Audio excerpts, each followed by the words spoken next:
What's up everybody, welcome to your 23rd JavaScript tutorial, and in this tutorial we're going to be going over something called browser information.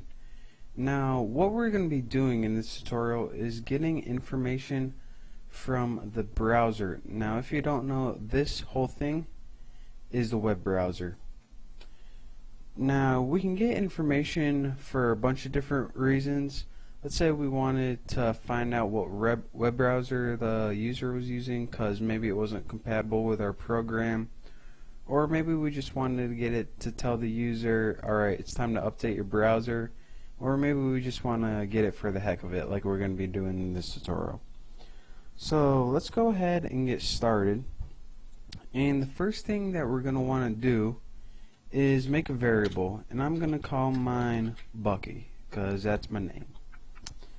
Now after this, what you're going to want to set this variable Bucky equal to is an object called the navigator object.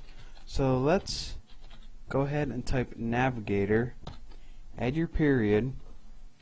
Now what the navigator means in JavaScript is the web browser. They don't call it a web browser, they call it the navigator. It would have been a lot easier if they just called it browser or web browser, but they didn't, so you're going to have to learn navigator and can't change it. Now after the period, and this is what you're going to do every time, you're going to type what part of the web browser you want to use. So, and again, these aren't things you make up, they are like a preset determined pieces that JavaScript already made. So you just have to memorize these or have a list with you, and these can be found on any website. So one of the things is called app name, and what this is going to do is give you the browser's name, such as like Netscape or Firefox or Internet Explorer. And right now what we did is we made a variable called Bucky, and that has the value stored whatever our web browser's name. So let's go ahead and output this on a screen. Since we're working with objects, might as well use document write. We won't use the alert one right now since we're gonna be working with objects, so we might as well get used to it. Now let's just type you're using, add a little space, and type in our variable Bucky and our parameters.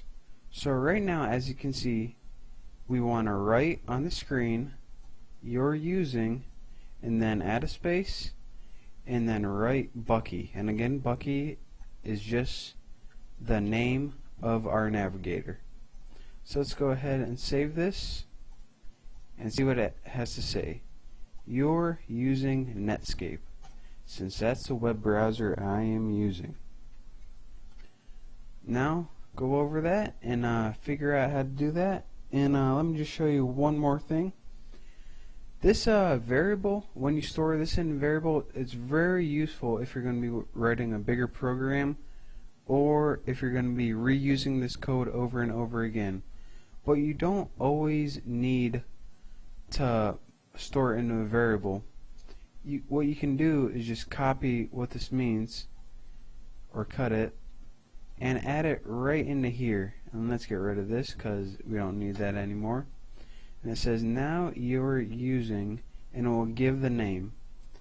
But here, let me just save that and prove it to you guys real quick so you don't think I'm a liar. Refresh, you're using Netscape.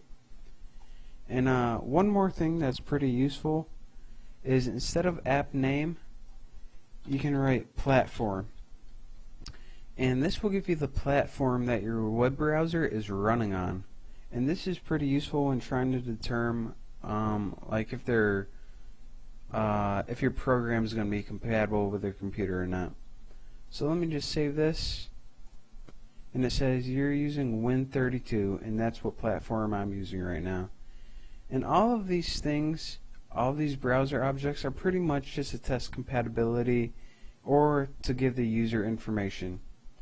And again, if you want to learn more about the rest of these, And if you want to memorize them, you can, but they're on a bunch of different websites, so I recommend going and checking them out.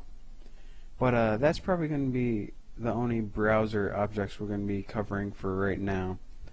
And remember, if you like my tutorials, don't forget to subscribe to my channel, and I hope to see you on the next tutorial. Thanks.